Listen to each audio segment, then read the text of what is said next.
It's Judge Jeanine. You say that he abandoned a vehicle, and then he ended up running into the school, but there was no chase that preceded this, correct?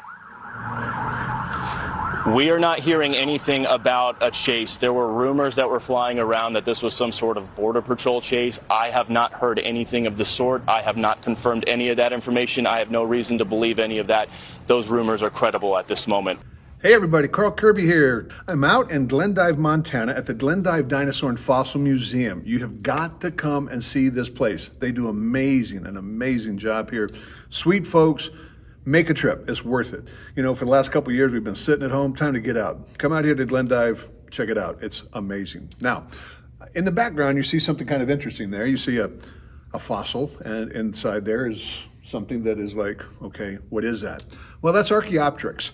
And Archaeopteryx is interesting because it's going to actually lead into my culture responder today.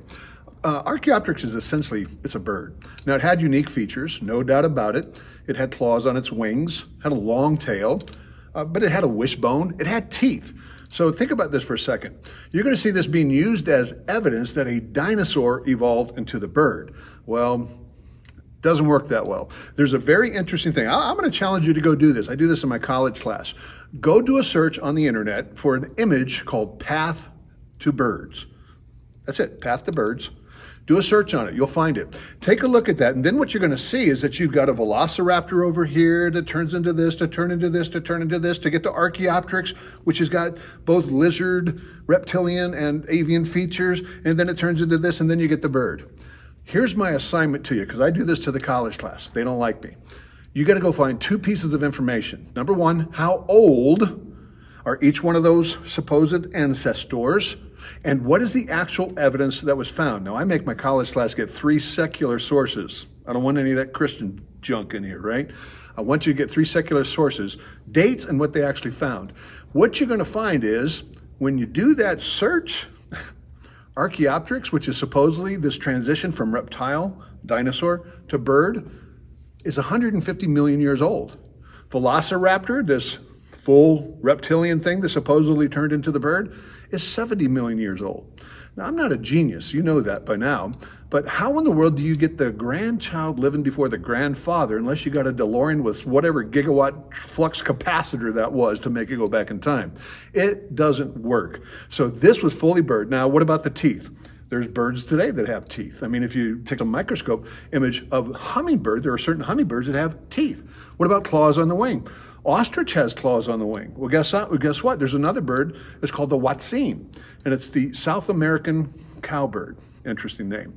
But the reason that they have claws on their wings is that they build their nest over water. And so if a snake comes up to eat the baby, they'll jump out into the water, swim over to the tree, then use the claws to climb back up and get into the nest. So there's birds with claws, there's birds with teeth. We don't see it for the most part in birds today, but it was a bird. Everything shows that. Feathers, everything. Now, what's that got to do with anything?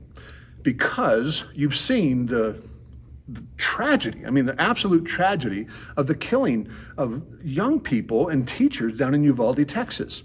Well, there was a Twitter account by someone who posted a clip from one of the Fox News reporters, because those Fox News reporters they're just idiots. And so they're spreading these rumors. So take a listen to what they wrote.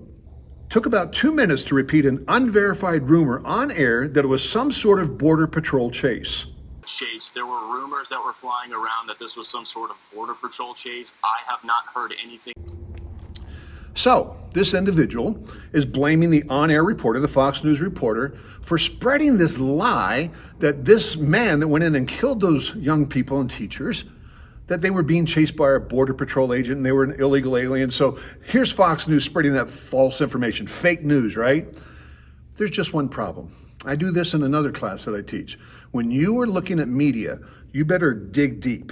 You better not just settle for the facade, because if you stop at the surface level, you can get deceived. That clip is just a part. When you read the whole transcript of what the young man said on air, it totally changes what was said. Take a listen. We are not hearing anything about a chase. There were rumors that were flying around that this was some sort of Border Patrol chase. I have not heard anything of the sort. I have not confirmed any of that information. I have no reason to believe any of that. Those rumors are credible at this moment. So guess what? By playing a little portion of the clip, it made the Fox News reporter look like he was spreading rumors and fake news. But the reality was, he was saying there's no evidence to support it at all. So I give that to you as a reminder, just like in the real world, you can get pieces and people can take those pieces and arrange them and make them look specific ways, but don't stop at the surface and do a little digging. And by the way, write me and tell me what you find out on that Path to Birds, what dates you find and what you actually see, because that image is very deceptive, even more so than the Fox News report. Take care and stay bold. See ya.